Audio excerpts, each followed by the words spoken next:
NCP আর বিএনপির বর্তমান যে চলমান বিবাদ এটি নিয়ে আমি গত কদিন ধরে কোনো কথা বলিনি, কোনো লেখালেখিও করিনি, কারণ ভাবছিলাম যে আসলে কি হতে যাচ্ছে। একটা জিনিস তো অনেকেই অনুভব করা শুরু করেছে যে হ্যাঁ, আগে কি ভালো ছিলাম। এই ধরনের একটা অনুভূতি যদি মানুষের ভিতরে কাজ করে ভুল হবে না, কারণ হলো মানুষ খুব ভালোভাবে নিচ্ছে না বর্তমান এই যে বিষয়গুলি ঘটছে। কে অপরাধ করছে, কে অপরাধ করছে না, এটি তো পরের কথা। সাধারণ মানুষ ২৪ আন্দোলনের মাধ্যমে শান্তিপূর্ণ একটা পলিটিক্যাল অবস্থা দেখতে চায়। এ হলো সাধারণ মানুষের জায়গা থেকে মানুষ চায়, এবং আমি সেই জায়গা থেকে, সাধারণ মানুষের জায়গা থেকে আমি দেখবার চেষ্টা করেছি যে এই ঘটনাগুলো আসলে কিভাবে দেখা উচিত। ভেবেছিলাম যে এগুলো নিয়ে কথা বলবো না, তবুও মনে হচ্ছে যে একটু তো কথা বলতেই হয়। কারণ হলো এই বর্তমান বাংলাদেশকে আনয়নে একটু হলেও তো কাজ করেছে, একটু হলেও ফাইট করেছে, একটু হলেও নিজের জীবনের গুরুত্বপূর্ণ সময়কে অপচয় করেছে। এখন অপচয় বলতে হচ্ছে কারণ হলো এখন সে খুব বেশি মনে হচ্ছে না যে ভালো সময়ের মধ্যে অতিবাহিত করছে। হ্যাঁ, বর্তমান সরকার, বিএনপি সরকার প্রধান মাননীয় প্রধানমন্ত্রী জনাব তারেক রহমানের ব্যাপারে কোনো ধরনের আমার অভিযোগ নাই। He is doing his best, no doubt at all. But বাকি সরকারের যে অন্যান্য অঙ্গ প্রত্যঙ্গ রয়েছে সেখানে অনেক কিছু নিয়েই প্রশ্ন থাকতে পারে, এটাও ঠিক। বাট এই মুহূর্তে এসে কতটুকু থাকা উচিত না উচিত এই পরিমাণ নিয়ে প্রশ্ন উঠতে পারে। আসি আমি মূল আলোচনায়। প্রিয় বন্ধুরা, এনসিপি, এটা সত্য যে তাদের জন্ম ইতিহাস তারা ভুলে যাচ্ছে। তারা কিভাবে নতুন একটা রাজনৈতিক কালচার শুরু করতে হবে যেই প্রশ্নে এবং যেই শর্তে ২০২৪ ঘটেছিল, যে মানুষ নতুন একটা বন্দোবস্ত চেয়েছে, নতুন একটা সংস্কৃতি চেয়েছে, পুরাতন সংস্কৃতি থেকে বের হয়ে নতুন একটা সভ্য সংস্কৃতিতে ঢুকতে চেয়েছে রাজনীতিতে। কিন্তু আমরা কি দেখছি? আমরা দেখছি নাসিরউদ্দিন পাটোয়ারি নামক যিনি আছেন, তার মুখ থেকে গালি ছাড়া কথা বের হয় না, তার মুখ থেকে হুমকি ছাড়া কোনো বক্তব্য বের হয় না। এর কারণও আছে, কারণ তিনি গালি এবং হুমকি দিলে তিনি মনে করেন যে তিনি ভাইরাল হবেন। কারণ ভাইরাল রোগে আক্রান্ত এখন তো আমি দেখছি বা বর্তমান রাজনীতিবিদদের মধ্যে ভাইরাল রোগে আক্রান্ত শুধুমাত্র আর ছোটো বা ছোটো বয়সের মধ্যে নাই, এটা এখন বুড়ো বয়সে শুরু হয়ে গেছে। এখন সব বুড়ো রাজনীতিবিদরাও দেখবেন যে আপনার চতুর্দিকে গলায় মাইক্রোফোন লাগিয়ে হাঁটায়, মানে কোথায় কোথায় গিয়ে কী দেখাবে মানুষকে দেখানোর জন্য, অনলাইনে ভাইরাল হওয়ার জন্য। এই ভাইরাল রোগের সব জায়গাতে আক্রান্ত হয়েছে। আর ইতিমধ্যে যা দেখতে পাচ্ছি, আর এখন ব্লু ফিল্ম লুকিয়ে দেখার প্রয়োজন নাই। অনলাইনে ঢুকলেই এখন ব্লু ফিল্ম মোটামুটি খুব অ্যাভেলেবেল দেখা যায়, এবং প্র্যাকটিক্যাল ব্লু ফিল্ম, এবং এর মধ্যে আমাদের পলিটিশিয়ানরা খুব ভালোভাবে এগিয়ে আছে। যাক, এ নিয়ে ভিন্ন আলোচনা পরে করছি। কিন্তু আমি যেটি বলতে যাচ্ছি, নাসিরউদ্দিন পাটোয়ারি এবং তার সাথে যারা রয়েছে, সবাই নয়, তারা কি উস্কানিমূলক কথাবার্তা বলে না? আপনাকে বলতে পারবেন তারা খুব বেশি সভ্য একটা রাজনৈতিক চর্চা করে? আমি তো দেখি না। আপনি আমার বাবাকে গালি দিবেন, আপনি আমাকে গালি দিবেন, আমি সহ্য করে থাকব? বিএনপিকে আমি পছন্দ করি না করি, বা বিএনপির রাজনীতিকে আমি পছন্দ করি না করি, সেটি নিয়ে প্রশ্ন থাকতে পারে। রাজনৈতিক পক্ষ প্রতিপক্ষ থাকাটাই তো স্বাভাবিক। গণতান্ত্রিক সবচেয়ে বড় সৌন্দর্যটাই হলো রাজনৈতিক প্রতিপক্ষ থাকা। এবং আমি যতটুকু দেখেছি, প্রধানমন্ত্রী কিন্তু রাজনৈতিক প্রতিপক্ষতাকে তিনি স্বাগত জানাচ্ছে। তার নিচের স্তরে যারা রয়েছে এদের খুব কঠিন ভবিষ্যৎ আসতেছে, এতে কোনো সন্দেহ নেই। কিন্তু এই মুহূর্তে সারা বাংলাদেশ একমাত্র জনাব তারেক রহমানের নেতৃত্বকেই দেখার চেষ্টা করছে। তার দলের কে কী করছে এগুলি এখনও পর্যন্ত ম্যাটার করছে না। অবশ্যই ম্যাটার করে, আমি বলছি না যে এদেরকে ফিরে দিতে হবে, তবে এদের সময় এখনও পর্যন্ত দেয়া হয়নি। মানুষ 6টা মাস অপেক্ষা করছে যে এরা কি করে, এরপর মানুষ বিশ্লেষণ করবে, বিচার করবে, মানদণ্ডে ফেলে মানুষ এটাকে নিয়ে মতামত দেবে। সেই জন্য সময় তো দেওয়া উচিত। এবং আমি বলছি, বর্তমানে এই যে বিবাদ চলছে এটি নিয়ে বিএনপির অবস্থা নিয়ে আমি কথা বলবো, শেষ পর্যন্ত আপনার কথাগুলো শুনবেন। আমি এটি শুধুমাত্র ভিডিও করছি না, আমি বাস্তবতাকে তুলে ধরতে চাচ্ছি। আপনারা যারা শুধুমাত্র অন্ধ সমর্থক রয়েছেন, তাদের কমেন্টের ব্যাপারে আমি একটু অনুরোধ করব, পুরোটা শুনে মন্তব্য করবেন। এখন যে দলগুলো রাজনীতি করছে, সবগুলো দল কিন্তু নতুন বাংলাদেশ তৈরির জন্য রক্ত ঝরিয়েছেন। সবার কিন্তু এই 2400 কন্ট্রিবিউশন রয়েছে। সবার কিন্তু পূর্বের 17 বছরের ফ্যাসিজম এর শিকার কোনো না কোনোভাবে আপনারা হয়েছেন, ক্ষতিগ্রস্ত হয়েছেন। সুতরাং নতুন বাংলাদেশে কেউ বাংলাদেশের রাজনৈতিক কালচারকে অথবা নতুন বাংলাদেশকে সে পুরাতন বাংলাদেশের দিকে ফিরিয়ে নেবে আপনাদের কারো বাপের সাহস নাই, অধিকার নাই। কে বলতে পারবেন না যে 24 আপনি একা ঘটিয়েছেন, সুতরাং আপনি যা করবেন সবাই বসে বসে তাকিয়ে দেখবে আর বাহাবা দেবে। Don't think that, be careful. এই বাংলাদেশকে নষ্ট করলে হাত মুছে দেওয়া হবে।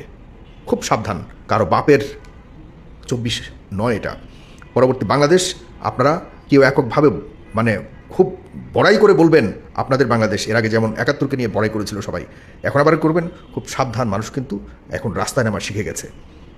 সুতরাং মন্ত্রী হয়েছেন, এমপি হয়েছেন বা পাওয়ারফুল হয়েছেন, আর আপনি সব কিছু don't think even about that. যে কথাটি বলতে চাচ্ছি প্রিয় বন্ধুরা, নাসিরুদ্দিন পাটোয়ারি বলুন এবং তার সাথে কয়েকজন আছে, এরা অনেকটাই বুঝতে পেরেছে যে এই দেশে মার খেলে মন্ত্রী পর্যন্ত হওয়া যায়। এই দেশে মার খেলে, এদেশে সমালোচনা করলে, এদেশে মানে সারাক্ষণ যদি আপনি সরকারের গুণকীর্তন গান আর অন্য মানুষকে টার্গেট করে করে সমালোচনা করতে থাকেন, তাহলে একটা বড় পুরস্কার পাওয়া যায়, সরকার পুরস্কারতে। এবং মার খেলে আপনি একটা না একটা রাজনৈতিক পর্যায়ে যেতে পারবেন, মানুষের আবেগকে কাজে লাগিয়ে আপনার একটা অবস্থান আপনি করতে পারবেন। এটি কালচার হয়ে গেছে। It's terrible. ইনসিডেন্ট একটা জিনিস, আর আপনি যখন ইচ্ছাকৃতভাবে এই বিষয়টাকে পুঁজি করে আপনি একটা টার্গেটে পৌঁছাতে চাবেন, এটা হতে পারে না। এনসিপি নিজেদের একটা জনমত তৈরি করবার চেষ্টা করছে, কিন্তু এই জনমত তৈরিটাকে আপনি ইচ্ছাকৃতভাবে কারো পেছনে আঙুল দিবেন আর আপনাকে পেটাতে আসবে, বা কেউ যাকে পাছে আঙুল দিবেন সে তো ডেফিনেটলি তারও তো কাতুকুতু লাগবে, আর সে যখন আপনাকে প্রতিরোধ করতে যাবে তখন আপনার গায়ে লাগবে, আর তখন আপনি মানুষের আবেগকে কাজে লাগিয়ে আপনি একটা রাজনৈতিক অবস্থা তৈরি করতে যাবেন। এইসব দুষ্টুমি মানুষ আর নেয় না। অতিরিক্ত আপনারা অনেকটাই অতিরিক্ত করেছে। আপনারা একটা সিন্ডিকেটের মতো হয়ে গেছেন। কয়েকজন আমাদের 24কে পুঁজি করে একটা সিন্ডিকেট করে আপনার ক্ষমতার মোহে এতটাই অন্ধ হয়ে গেছেন, আপনাদের এখন আর কাউরের প্রয়োজন নাই। আপনারা এখন বিভিন্ন ধরনের পরিকল্পনাকে বাস্তবায়ন করে করে একটা রাজনৈতিক অবস্থান তৈরি করার অংশ হিসেবে অনেকেই মনে করছে, আমি না মনে করলে অনেকেই মনে করছে, হবিগঞ্জের ঘটনা বলুন, আর এই যে বড় বড় সিনিয়র নেতাদের পাছায় আঙুল দেওয়ার, কী বলবো, I am sorry to say, আপনারা এগুলি ইচ্ছাকৃতভাবে করেন। এগুলি বন্ধ করুন। মানুষকে নতুন রাজনৈতিক সংস্কৃতি শেখান, না হলে মানুষ মানে ওই আঙুল দেওয়ার একটা লেভেল পর্যন্ত আছেন। এটা যখন এদিক সেদিক চলে যাবে, তখন আর মানুষ কিন্তু আপনাদেরকে নতুন প্রজন্ম হিসেবে পজিটিভলি নেবে কিনা এ নিয়ে সন্দেহ অথবা প্রশ্ন উঠতে পারে। অন্যদিকে আরেকটা কথা বলে রাখি এ ফাঁকে, যেটি হলো অনেক লম্বা হয়ে যাচ্ছে। আপনারা বলেছেন কি যে ট্রাক সরাতে পারেনি বিএনপি, আর আপনারা অনেকগুলি ট্রাক সরিয়ে দিয়েছেন। আরে ভাই, ওই ট্রাকের বসানোর যে ওয়ে ছিল সেটিও ভাবতে হবে, সেই সময়টাও ভাবতে হবে এবং সেই শাসনকালটাও ভাবতে হবে। আমি এ নিয়ে অনেক কিছু বলবার ছিল, আমি খুব শর্টকাটই বললাম। আর আপনারা যেটা সরিয়েছেন গতকালকে হবিগঞ্জে, এটার সময়কালটাও দেখেন। আপনারাও মানে এর 17 বছর আপনাদেরকে কখনো তো দেখিনি। যাই হোক, তারপরেও আপনারা 24-এর মাধ্যমে আপনার সামনে এসছেন। কিন্তু সেই 17 বছর যেভাবে যেই শাসনামলটা ছিল, এই শাসনামলে আপনাদের মতো মানুষরা এরকম হবিগঞ্জের রাস্তায় যা করেছেন, যে মিছিল মিটিং করতে গেছেন, এটা করবার মতো স্বপ্ন বা ধারণা করতে পারতেন না।